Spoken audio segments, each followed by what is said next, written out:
Okay, we're gonna go with this. I'm a morning. I have a very hard time standing still. People who know me can vouch that. So you're just gonna have to follow me. I love you all. Deal with it.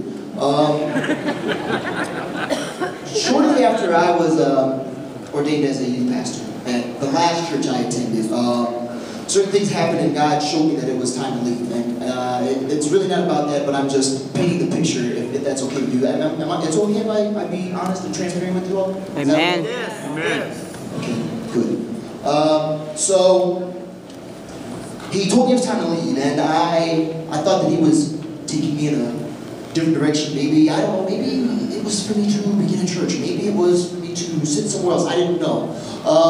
And in that time, I was lost. And there was a young lady I was interested in, and she unceremoniously left me, and boo-hoo, which actually begins the story. So about a little over a year ago, I was a lost, ashamed, embarrassed, heartbroken individual. And I hit what I like to call my Moses moment. If you remember when Moses was in the wilderness and God told him, raise the rod and speak to the rock and water will come out. And he got mad. He struck the rock. He said, God, I'm tired of these people complaining. I'm tired of you right now. That was me. And so I stopped going to church. I found a new church. You know, God had sent me to a new church. And I knew God had sent me there, but I stopped going because of everything that was happening within me. And I was ashamed. I didn't want people to know what was going on in my life. And at work, it was easy to put on a smile and tell everybody things were fantastic. But at home, I was crying myself to sleep, crying myself awake.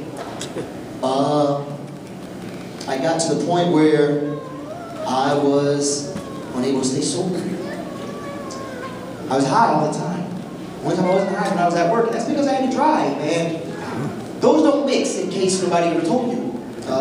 So I fell into a drug addiction. You've probably heard about the herbal incense and stuff. It's legal. This stuff is terrible. But I didn't think it was terrible. It was my oblivion. From there, I slipped into a pornographic addiction. I relapsed into something like that. I've been delivered from that. And then I slipped back into it. Because this was how I dealt with being heartbroken. This is how I dealt with going through things and feeling like there was no one around who understood. I had 2 roommates at the time. And they had no idea that I was falling apart inside. And it's easy for us to tell people, oh, I know exactly how you feel. Most of the time, we really don't. And sadly enough, a lot of the time, we really don't care. But a friend of mine, who is actually probably preaching right now in Nevada, he reached out to me. I've been gone from church about 2 months. And I'd only been going to church about 3 or 4 weeks before I disappeared. And on Christmas, I was out at work and I get a text message and it says, I miss you, man. I hope all is well. And a couple days after that, he found me on Facebook. This is where the story gets going. And so he added me, and I get a notice for auditions for the He's Alive, you know, the Passion Play production. Now I'll be honest with you, don't judge me. I had seen one Easter play in my life, and that was in 2011. And that was one at International Church of Las Vegas. It's a rendition of a gospel. So I said, you know what, I'll go ahead and audition it. And as Ron said, I thought, I'll go and audition, and I sing well enough to sing backup for one of the songs. So I decided I was going to do that. I said, maybe this will help me get my focus right. Maybe this will bring me back. This is my chance to come back into the fold. Because I wanted to be in the fold. But my shame, my embarrassment, my own condemnation told me I didn't belong. And so I meet Ed Conover, and he tells me, well, the audition will be Tuesday night here at the church. So we'll see you then.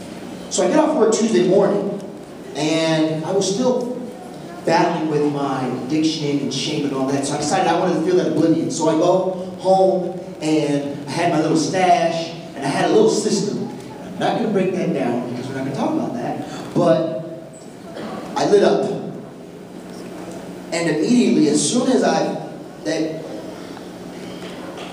for lack of a better expression, euphoric feeling washed over me, a wave of shame washed over me. And I began crying. And I said, God, I'm getting ready to come and audition for a play about you, and I'm doing this. And it hit me, that conviction finally hit me. It was no longer humiliation. It was no longer embarrassment. It was shame very briefly, but it was conviction. So I gathered all my stuff and I took it out to the dumpster. And I threw it in there. The reason I threw it in the dumpster is because I knew if I threw it away in my trash, I'd go back in there. But I wasn't going to climb in the dumpster because it was very high and I had no idea how I was going to get out. So I walked back into the house and I felt this wave of peace wash over me. And I laid down to get some rest before I had the audition. And so I remember when I got to the audition, and I sang, Healer. Because that's how I felt. I felt like in that moment I had been healed. God's grace, God's mercy, God's love was so awesome and it was so tangible for me right then and there. But how many people know God has a sense of humor? Amen. Now, I told you that I planned on being a backup singer. No one told me that there are no backup singing roles in Passion Play. So when I get done singing, I get called up and he hands me a CD and I said, oh, well, what part am I going to sing? He says, there's only one part. That's what you're singing. I said, so you're giving me a solo? He said, yeah. Okay. And the solo was Feel the Nails. Oh, man. God and his sense of humor, I tell you. So I get home, and I'm getting ready to head to work the next day. And I didn't have a CD player, so I downloaded the song on my smartphone. And I had the lyrics with me. And the original song is not very different lyrically from the song that we sing. And so I listened to it a few times and I started rehearsing it by myself. And I found that I was unable to get through that song without crying. Because I thought of every pull I took. I thought of every click I made on that website.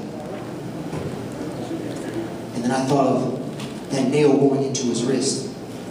Or that nail going to his other wrist. Or those nails going through his feet. Or the agony that he felt as he fought to breathe, or as his heart burst. For my sins, he died of a broken heart. It's got to do something to you. It did something to me. So finally, Sunday, comes time to audition this song, and I remember it like it was yesterday. I get up and I'm singing this song, and in hindsight, I'm glad that the microphone cut out, because I was crying by the time the song was over, but no one heard it because the microphone cut out. So, Ed Conover tells me, he says, Amor, he said, you did well, but I like how you act. I want to try an acting role. And I thought, okay, the only thing I've read for is temple marching. This is your nice way of telling me I tanked the audition, isn't it? But I didn't say that, so I just waited. So that Tuesday was when I met Stanford again. And they asked me to audition for Judas. And so I did. And Stan says to me, oh, that was really good. And I thought, Stan is just a really nice guy. I'm pretty sure I tanked this dude. He just doesn't know how to tell me. So then Andy comes over to me and he says, hey, Anwar, I want you to go over the garden scene. We're gonna do this in a moment. I said, okay, well, what role? He says, Jesus.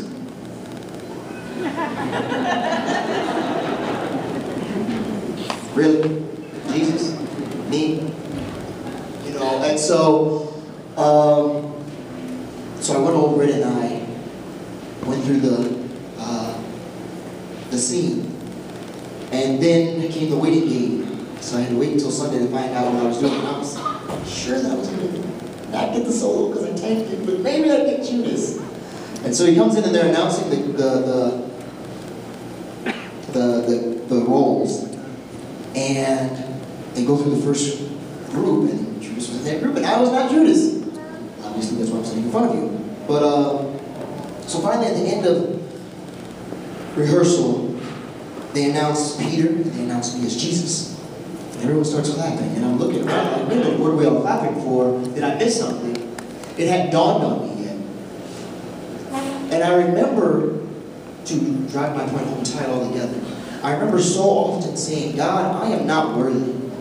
I'm not worthy of this role. I don't deserve to be playing this role. Look at where I've been. Look at what I've done. I'm just coming back. Come on, are you serious? God, in His infinite wisdom and sensibility, He said, okay, I'll tell you what, Edward. You're right. Well, I know, I'm telling you. Okay.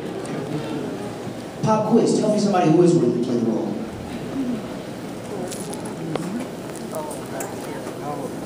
You pose a good point. I guess I'll start learning these lines. And over the course of the next 3 months, the journey I went on, because to play any role in this production, it requires you to go on a journey. You find out a lot about yourself. You find out a lot about who you are in God. But more importantly, you find out who He is in you. And for all the compliments that I received later on, for all the nice words, the kindness, when it comes down to it, I stand in front of you right now as a testament of the power of God. Amen. I stand before you right now as a testament of His infinite grace, Amen. His infinite mercy. He loves us not because of what we have or what we don't have, not because of who we are or who we're not. He loves us because of who He is. Amen. He's our Father. Amen. And I am forever grateful that a little Korean guy reached out to me on Christmas and told me he missed me. I'm forever grateful that people like my friend Gary Knight, who during the play conspired to have me killed, but, well, it's neither here nor there. Or my friend Dennis Fielding, my friend Cindy Castle, my friend Corey Humble. I'm forever grateful that they were obedient and that they came through with this production and that they welcomed me in. And they didn't know my backstory. They didn't know my backstory until it ended up on a blog on Facebook. But to close, more than anything, I don't know what any of you may be going through. I don't know where you came from. But God doesn't care. Amen. He doesn't care about the past. Think about it. Can you drive down the road looking in the rearview mirror? Not safely. It's all about what's ahead of us. Our best days are ahead of us. Amen. And this play, to some of you, it may have just been a really nice show. But this play saved my life. This play changed me forever. Because of this play, I'm not afraid anymore to tell people, yeah, I'm a man of God. Yeah, I'm a Christian. And stand on it. I don't hide anymore. I don't live in shame or embarrassment or fear or anything like that. Amen. And that is because of all of you. Because you're all my family. Amen. And the prayers that you send up for Las Vegas, well, they fell down on a very lost individual. So I thank all of you. I thank all of you. Keep praying. Stay diligent. Keep trusting God. Because He is awesome. And all we've got to do is believe Him. And with that being said, where is Robert? There she is. God bless you. Thank you so much.